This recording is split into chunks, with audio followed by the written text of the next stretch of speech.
Bottom line on this is, if you work like a robot, today or tomorrow, a robot will take your job. And that is a certainty. So if you learn like a robot, downloading information for later, you'll end up working for the robot. Very important to keep that in mind. Let's not robotize our students.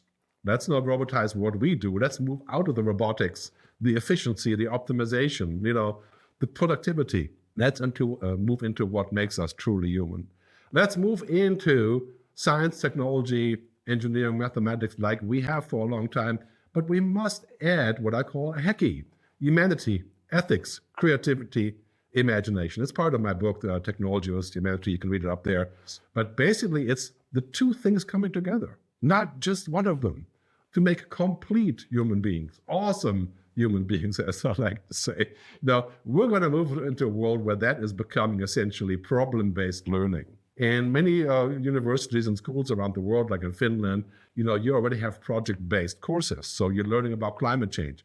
You're learning about the language of climate change, the physics of climate change, the politics of climate change. That's the topic. You're not just one thing. So a completely different cup of tea as to how we go about our curriculum.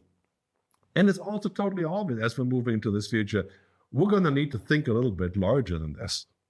We're going to need to think about two things here. First, of course, imagination. Imagination is more important than knowledge. That's what Einstein said. Well, Einstein was quite knowledgeable, right? So knowledge, intellect, logic, I think that's very important to me, very important to you, I'm sure. We have to combine them. But also something we need here is courage. Courage to go beyond what we've done before. Courage to do something new. So Henry Miller, one of my favorite writers, he said, one's destination is never a place, but a new way of seeing things. We have to see things differently. And I hope that's part of the outcome that we can achieve today. Think about the future differently. It's a new way of seeing things, and we can see things differently, and that creates innovation. And innovation creates progress. So really powerful stuff if we can really see things differently. So let's talk about the end of routine and what that means. I've mentioned it before. So basically what's happening is that machines can now do the routine work, whether it's in factories, driving a car, kind of, right? But calculating things, doing a customer service order, comparing data, filing information, do your social security check, all that. If it's routine, the machine can do it. So these routines are things that machines can do. And they're learning by 2030, every routine can be handled as long as it doesn't require human judgment. And you'd be surprised how many routines require human judgment, like driving a car. It turns out it's not quite as simple as just getting a bunch of computer and LiDARs on top of that. No, we don't really have a lot of self-driving cars. I mean, we're getting there, and Elon keeps promising, but yeah, we have assisted driving now, already be a good start. We have robots that help us, for example, in the kitchen. But, let's be frank, who would want to buy a $250,000 kitchen robot like this so he can make a salad? That seems kind of a stretch. But anyway, I mean, we're getting into automation, into routine. And of course, as I was saying earlier jokingly, the monkey work is going away. AI will probably liberate us from doing the monkey work. But then again, there's some monkey work that's quite valuable. It's also comforting to some people. And we have to think about people who do mostly commodity work. What happens to them? How do we figure out what happens to their work and their workplace? Do we support them to find something else? Do we have a basic income? Or all these things have been discussed many times. We have to think about where that's going. We can't just say, well, replace all of that. Like you see here in this chart, I think this is from ARC Partners. The output of AI-assisted knowledge workers is vastly bigger. So 4 or 5 times paralegals, office support, I can work faster, more efficiently. And of course, the key question is, can I trust the AI to give me the right answers? So there'll be quite a bit of supervision there. But imagine if we can be even 3 times as efficient in work. I mean, that truly is going to change our entire economy. And that means I can do other jobs. I can do human-only jobs. But we have to be careful so that it doesn't evolve into the polarization where the people who are running the systems and who are on top, they're doing really great, and everybody else is doing bad because they're being automated. That's something we got to think about. A very big discussion about how to do that. So the challenges of AI, I'll give you a couple of slides on this, and then we'll wrap up and have conversation. So first, I'm using this mock-up here from OpenAI, from Blade Runner. That was 1982. The corporation, the Tyrell Corporation, that basically ran the replicants, right? And famous quote from that film, more human than human. That's what a machine can be. I think we have to wonder about this. And we have to wonder about people like Mark Andreessen, who's a techno-optimist and probably the biggest investor in Silicon Valley for the last 25 years. Very smart guy. But he says here, no material problem, including those caused by technology, cannot be solved with more technology. And I really don't agree with that. I think we have many problems where we need human policy, social, cultural issues to go into it to solve things. We're not going to solve wars with technology. And in fact, we're stoking wars with technology. So we got to think about that. We got to probably figure out how to use an intelligent artificial intelligence agency according to the IAIA. The United Nations has called for that. I think that is definitely a good idea.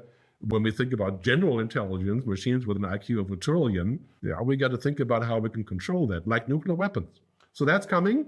Not today.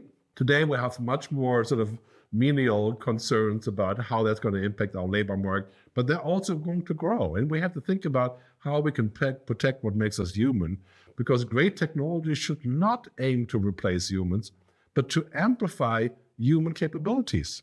Doug Engelbart, the founder of artificial intelligence of the field, right? 1955, augmentation, cognification, automation, and what we don't want is the last part. We don't want artificial intelligence to create what I call dehumanization, where we have to pretend to be like machines because the machines like it. And in social media, we've had many of those issues. And, we have to rehumanize social media. We have to rehumanize media in general.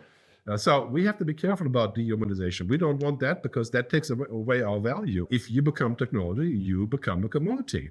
Not a good idea. Something we have to think about how we can protect ourselves and how we can use our digital rights. And now, the European Commission has just passed the Artificial Intelligence Act on this topic. I think it's very powerful stuff. Not always easy to execute on that, of course, right? Let me wrap up by talking about the future mindset and future readiness. Very important point for a university. So I couldn't find a woman here with a, World War I, I think, or World War II radar listening device. But basically, we have to try and learn how to pay attention to the future. And we have to observe, not predict, just observation. And there's always things like critical thinking, foresight, imagination, resilience, questions, optimism, courage. We have to practice those, not just logic, not just productivity. And that's so crucial for a university to install that in their students and, of course, the staff as well. Critical thinking, resilience, asking questions. Because basically, I really believe that the world of the future is not about having bigger brains and being smarter. Being smarter, faster, more intelligent, more knowledge, more productivity and efficiency is not the key to our future success. It's taken for granted that we're smarter and faster. It's not the only key. The key is to be more human, to understand things that only humans can. The percentage of human-only tasks, the things that we do because we are human, it's going up rapidly already. I think it's going to go to 98% or so, basically, in the very near future. The things that we do because we have to do them. Judgment, negotiation, observation, imagination, intuition. We have to learn those things, and we have to get better at them to actually form a human-only future. Human-only in the sense of, we are part of people, planet, purpose, prosperity. We're not just humans. There's also the planet and, of course, nature. So what do we do now? First, let's keep in mind, the doors aren't closing. People look at today and they look at wars, they look at geopolitics, they look at, the climate crisis, and they're saying that the doors are closing for humanity. I don't think that's true. I think the doors are opening, not closing. And the opening is the painful part. That's the part where we say, now we have to act differently. We found the tiny opening. If you've ever been to therapy, you know what I'm talking about. You find the tiny opening in that door. It's very painful. You have to go through there. On the other end, there's a new future. That's what's happening right now. The doors are opening. And we have to look at this and say, how can we build a good future, a just future, a fair future, right? A future that works for all of us, not just Americans, of course, on a global level, and not just Europeans. We have to think of a larger story, people, planet, purpose, and prosperity. And we have to think about education and what we learn in a larger way. It's going to be about awesome humans. I love that great old American word, doesn't really exist in Germany or anywhere else, but with amazing technology, not under amazing technology, not slave by amazing technology.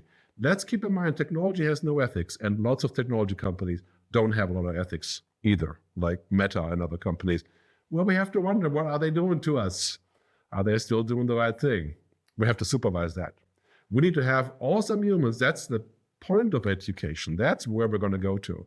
So we need to think about the future like this and say, wow, okay, so clearly I could be worried and hide under the sofa because, there may be a nuclear conflict, there may be geopolitical change, there may be something happening with China, and then, it's like 100 things. But here's the thing. Your mindset contains your future. Mindset means you think badly about the future, what is possible, what's not possible, it will end up badly. It's self-fulfilling prophecy. We must stay optimistic. The optimist makes the future. The pessimist is subject to the future falling down on them. It's something that we make. The future doesn't come from Silicon Valley or from China or from mind Russia or someplace like that. The future is something that we make. All of us, every day, we make decisions. And universities are, of course, destined to lead in how we make that future. Great quote here from Buckminster Fuller. He says, we are to be architects of the future, not its victims. That is just so important because we want to take charge of the future. No matter where you are, we all can be in charge of our future, even if we're not subject to making policy. Now, artificial intelligence, clearly, it's a powerful tool. We need to embrace it. We need to engage. But let's use it with care.